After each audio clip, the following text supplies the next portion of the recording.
Hey guys, my name's Alana. Welcome back to my YouTube channel, Mental Health with Alana. If you're new here, please click that red subscribe button, give this video a thumbs up. I also sell sensory boxes and I have my own business. If you're interested in buying a sensory box, then I have the link down below, or you can go onto my Instagram page at Careboxes by Alana. So for this video, I'm going to be doing a mental health video. I've been posting a couple of singing covers recently just to kind of break up the content. And I just thought that I'd bring the singing covers back because it's something I really enjoy doing. And I've, come out of hospital recently and have really gotten back into music and guitar and everything. So I hope you like the covers. If you have any songs that you want me to sing, then just leave a comment down below, and then I will most likely get to that. But yeah, for today's video, I wanted to talk about validation when it comes to mental illness. So I just came out of hospital. Like I said, I was in there for a long time. So it's been a long time. Something I wanted to talk about though is that it kind of ties in with validation, but competition and mental illnesses and validation. So, when I've been extremely unwell, I'll give an example of this in a minute. When I've been extremely unwell, I have often felt like I wasn't ill enough, or that I needed to do X amount of behaviors, or I needed to be in hospital a certain amount of times, or had, an example of this would be with self-harm. I would be like, well, I haven't self-harmed enough, or I haven't self-harmed bad enough. I also want to validate and say that it is a real thing that we often struggle with when you have mental illness. Or with my eating disorder, another example of this is that I've put on a lot of weight. I'm not going to say what I am because I'm not going to trigger anyone, but I have put on a lot of weight. I was extremely underweight for a long time, and I put on a lot of weight, and it wasn't my doing. I was binge eating a bit, but I think it's just a thing of medications, binge eating, a bit not being able to exercise because I was in hospital and I wasn't allowed to, just things like that. And in my head I'm like, well, I have anorexia, and I'm like, well, I'm not technically underweight anymore, or I'm not back where I was before, so that means I'm not actually sick and I don't deserve help. And the eating disorder people, treatment team, aren't going to take me seriously. They're not going to help me because I'm not I'm not as, or I look at other people and I'm like, well, I'm not as small as they are, or they're way more underweight than I am, so they must actually be sick. And it's just all these things. So all these things kind of come to your head. And I found with the online community of mental health, it has been so great for me. I have been able to meet so many friends online from different countries, and just really good friendships with people. And the mental health community has done a lot for me. I've learned so much from posts and from other people. I get to interact with people about mental health, which I'm really passionate about. I get to see, how other people cope with certain issues and tips for your mental health and all of that stuff. And I want to acknowledge how great that is, but there also comes a side of, comparison and a kind of competitive environment that can often be in this mental health community, whether it's in person or online.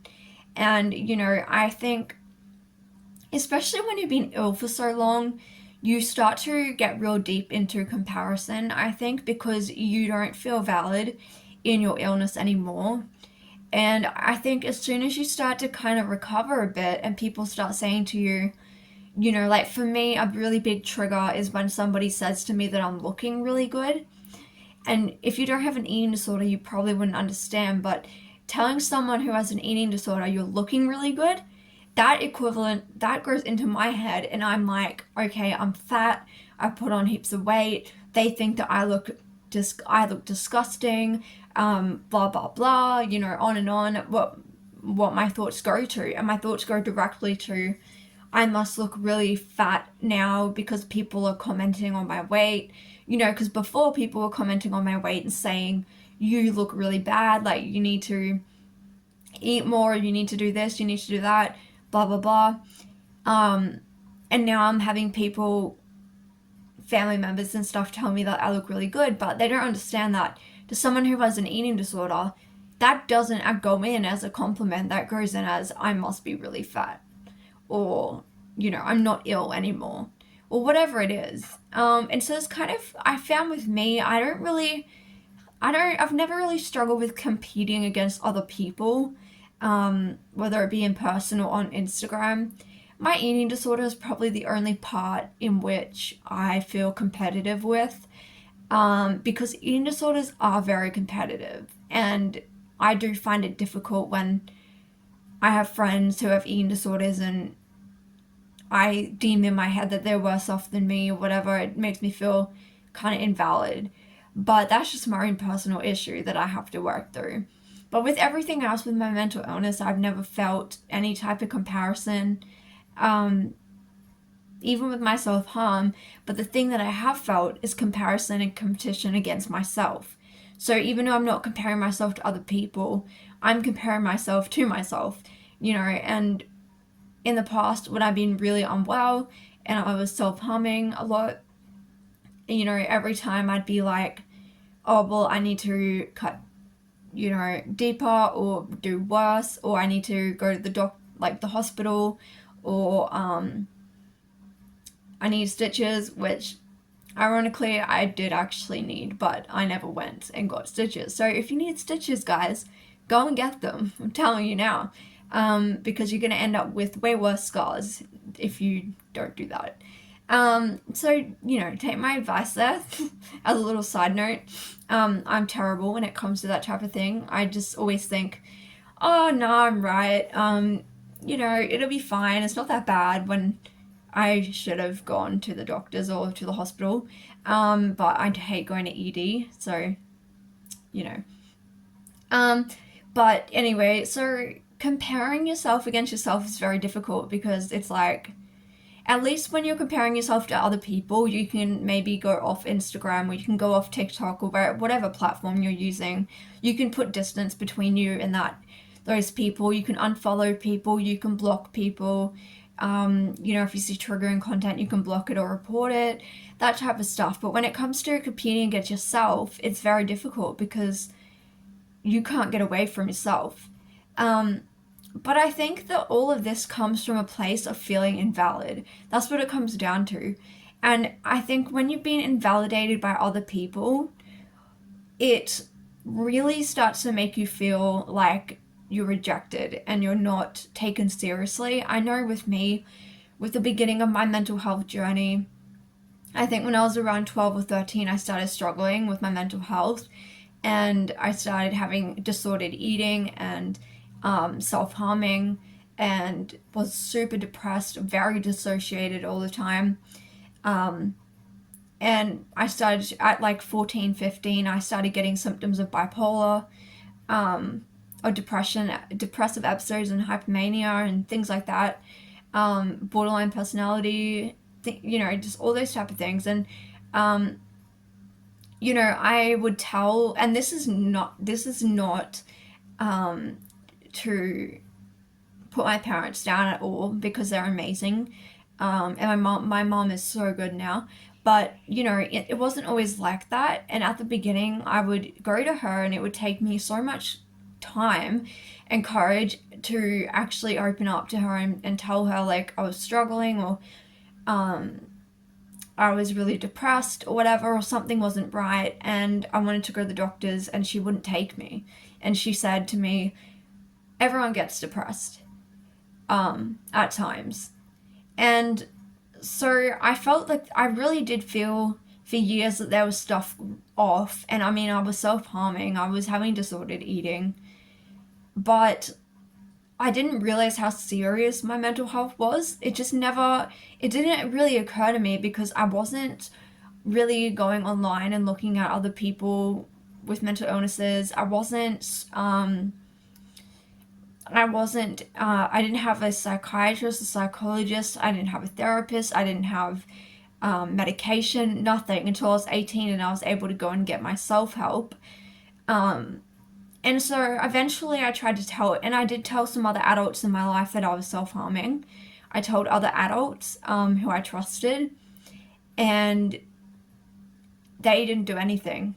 No one did anything. And they all just, I don't know, they just maybe thought I'd stopped, or they didn't realize how serious it was going to get.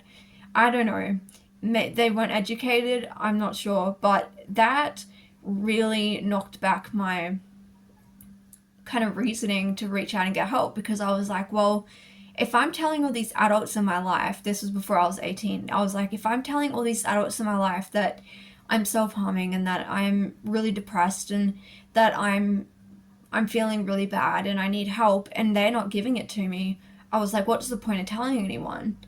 And I just told myself, well, you just have to deal with it, or like, I just have to deal with it all on my own. I don't need anyone's help. I'm fine. I'm just making a big deal out of nothing, etc., etc.